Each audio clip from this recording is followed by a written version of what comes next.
Our family lasted almost 1 year in Saskatchewan. It took the town that long to figure out that Ned didn't speak any French.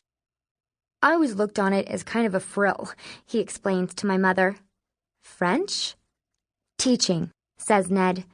I coach the girls' basketball team and keep real good order in the classroom, so the kids don't, go out and smoke in the hallways, at least during class time, and I always help out at assemblies.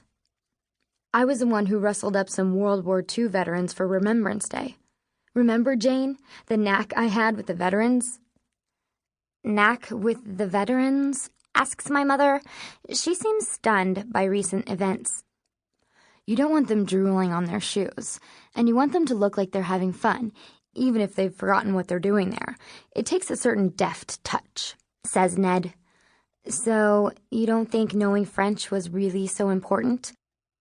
My mother is trying just desperately to understand Ned's point of view. Not in the general scheme of things, says Ned cheerfully. Well, says my mother, are they angry? Oh, livid, says Ned. I guess they want you to resign? Asks my mother. My heart leaps up at the thought of leaving this crummy little house on the edge of town where we have lived for the last year. None of us have warmed to Saskatchewan. We moved here from Massachusetts the summer before when my mother married Ned, who got a full-time job here. His first full-time job ever. But it turns out that there is more to life than this. The town has financed this house for us, but at great cost. There is no one very rich in town, but still, we are despised and pitied for the charity they afford us, giving us this house and lending us this furniture. I have no friends here. It is rumored we get our clothes off the dump. I don't mind so much for me, but it is very hard on Maya, who has never had her own friends and wants some desperately. She has one so-called friend named Katie, who lords it over Maya in her poverty-stricken state. She is always saying things like she will give Maya her dolls when she outgrows them, knowing full well that by that time, Maya will have outgrown them too. We are not really so poverty-stricken. We have not had chicken and rice without the chicken once since moving. There is always food and heat. But whereas back in Massachusetts our house on the beach carried some cachet, it is different here. No one cares that my mother is a poet. Once, at a school dessert night, one of the moms asked me what my mother did for a living, and when I said she was a poet, the mom replied, "Don't worry, she'll get over that." I know that none of this bothers my mother, but I am bothered on her account. The only thing that has given us any respectability is Ned's position as a new French teacher. Resign? Are you kidding? They fired me. Darn short-sighted.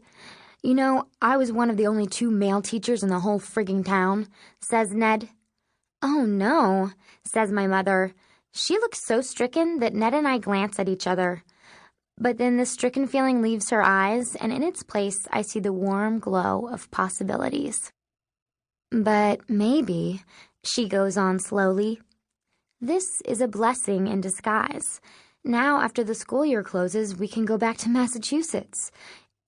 In the back of our minds, we always had that as a place to return. I am not so sure that this was as true for Ned, and I snap my head back around to look for his response. His eyes are flickering, full of thought, but moving too quickly for me to detect anything definite. My mother's eyes are quiet, still waters running deep. My mother's deep waters all lead to us. I don't think any of us know where Ned's waters run, or what his deep well holds behind those constantly flickering eyes. But between the 2 of them, from these mainspring places, the fate of me and my sister and brothers and our 6 destinies will be decided. Well, gosh darn it all to heck. I didn't want to leave this way, he says at last. He has cleaned up his language considerably since marrying my mother and moving in with us, and I mourn the loss. His salty language was expressive and lovely, poetry in its own way. I was a role model for boys who want to teach. Now what are they to do? They still have Mr. Christensen, I remind him. One male teacher means he is a blip in a natural order, says Ned, picking up an apple and chewing on it musingly. 2 says it's a respectable career choice. I also pick up an apple and munch on it musingly, one leg tucked under me. I am thrilled at the idea of movement in any direction. I have been almost a year here, and it has changed me.